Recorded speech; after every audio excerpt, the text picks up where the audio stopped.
ولا تزالو تطلع او نبی علیہ الصلوۃ والسلام ته فرمایي چې تبا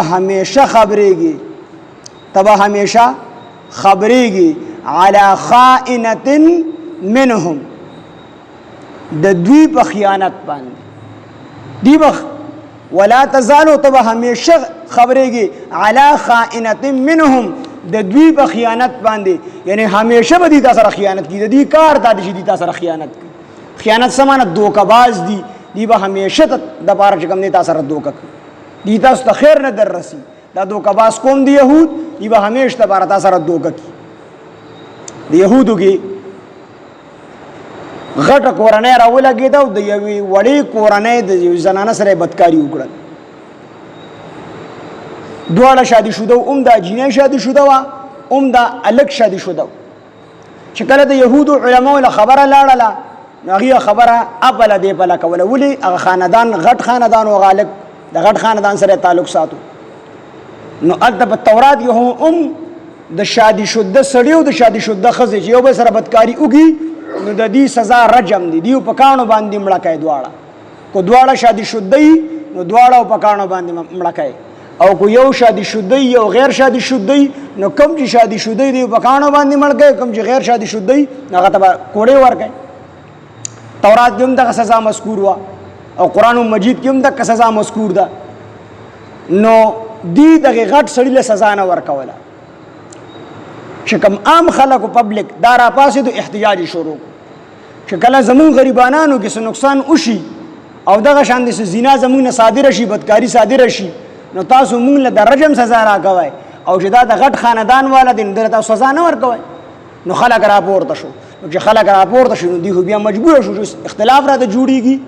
نو دی له نور سبن ور نه رغي نو دی وی راځي نبی علیہ الصلوۃ والسلام له دا خبره وشو چې نبی علیہ الصلوۃ والسلام ته دا خبره ور وړاندې کو چې سب فیصله نبی علیہ الصلوۃ والسلام وکړه نو هغه زمون فیصله د دې نمخ کې د يهوديان عالمان او د مشران راجم شو دی فیصله وکړه چې زمون د دین سخت او د مسلمانانو دین نرم دی چې نبی علیہ السلام له لړ شو نبی علیہ السلام براله سبله فیصله د کوړو موړو فیصله براله وکي دا کس په درجه نه بچ شي او خپلو کې دا صلاح وکړه کو نبی علیہ السلام د رجم سزا ورکوله نو بیا به دغه سزا د غاړه نه ګدو او کنه نبی علیہ السلام سم معمولی کوم سزا ولا ورکوله نو خیر ته سزا به ورګي د رجم نه بچ نو دیرال رسول الله صلی الله علیه وسلم نو چې کله دی نبی علیہ الصلوۃ والسلام لرال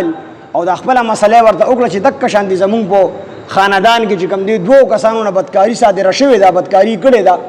او دواړه شادي شوده دي لہذا دی له تاسو د خپل شریعت موافق سزا ورکړي نبی علیہ الصلوۃ والسلام د تاسو کو استاسو په کتاب کې تورات کې د شادي شوده سړی او د شادي شوده خزي چې د یو بل سره بدکاری وکړي د دې سزا نه ذکر شوی تورات راواله هغه سزا ذکر کا بلکې دغه د فدق په علاقه کې د يهوديانو یو لوی عالم ابن سوریا دی اوسېدو دی راوس نبی علیہ السلام ورته تورات شروع کا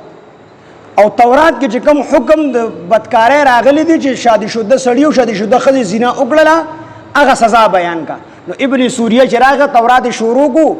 نو مخ کې ورستو ته کټل خبره پورې را پورې کړل